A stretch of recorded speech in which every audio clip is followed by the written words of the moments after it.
শবে কদরের রাতের নামাজের নিয়ম কি? শবে কদরের রাতের নামাজের কি নিয়ম?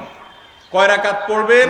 প্রথম রাকাতে কোন সূরা পড়বেন, কতবার পড়বেন? দ্বিতীয় রাকাতে কোন সূরা পড়বেন, কত রাকাত পড়বেন? জানা আছে তো আপনাদের?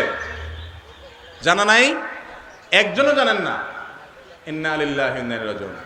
হাজার হাজার মানুষের বিশাল সমাবেশ, আপনারা একজনও শবে কদরের নামাজের নিয়ম জানেন না? এটা তো খুব খারাপ কথা ভাই, নিয়ম তো জানতে হবে।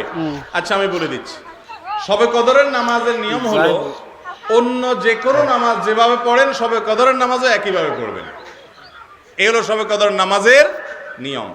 এমন কোনো কথা নাই যে শবে কদরের নামাজে প্রথম রাকাতে সূরা ফাতিহার পর অমুক সূরা এতবার পড়তে হবে, দ্বিতীয় রাকাতে ততবার পড়তে হবে, এরকম কোনো কথা কোরআন হাদিসে, এগুলা মন গড়া বিভিন্ন সিস্টেম, বিভিন্ন পদ্ধতির কথা, বিভিন্ন আপনার বাজারে নামাজ শিক্ষার বই নামে অনেক বই আছে, সব বই না, কিছু কিছু বই আছে, এইসব বইতে শবে কদরের নামাজ এত রাকাত, প্রথম রাকাতের এই নিয়ম, দ্বিতীয় রাকাতের ওই নিয়ম, এরকম বিভিন্ন কথা বলা আছে। এগুলো সব ভিত্তিহীন, মন গড়া, এগুলো কোরআন হাদিসে নাই। কোরআন হাদিসে লাইলাতুল কদরে অন্য রাতের মতো আপনি নামাজ পড়বেন, একটু লম্বা সময় নিয়ে পড়বেন।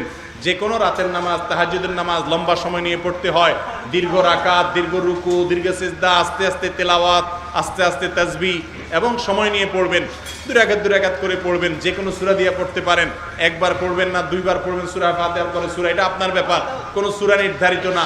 আপনি লাইলাতুল কদরের একটা জিনিস নির্ধারিত, সেটা হলো একটা দোয়া হাদিসে বর্ণিত হয়েছে, আম্মা জানা আয়েশা রাদিয়াল্লাহু তাআলা আনহাকে নবী করিম সাল্লাল্লাহু আলাইহি ওয়াসাল্লাম শিক্ষা দিয়েছেন, তুমি যদি লাইলাতুল কদর পাও তাহলে দোয়া করবা। কি দোয়া? আল্লাহুম্মা ইন্নাকা আফুউন তুহিব্বুল আফওয়া ফাআফু আন্নী।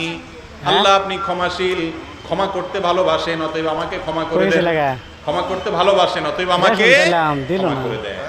এই দোয়া করবেন লাইলাতুল কদরে। এছাড়া আল্লাহর কাছে যে কোনো দোয়া করবেন, দুই রাকাত করে নামাজ যতটুকু পারেন ততটুকুলা পড়বেন। কোন সূরা কেরাত নিয়ম নির্ধারিত নাই। সারা রাত আপনি দোয়া করবেন, ইবাদত করবেন। আর এই শবে কদর পাওয়ার জন্য, শবে কদর ইবাদতের আশায় রমজানের শেষ রাতে, শেষ 10 রাতের সবগুলোতে, বিশেষ করে বেজরগুলোতে বেশি বেশি করে করবেন।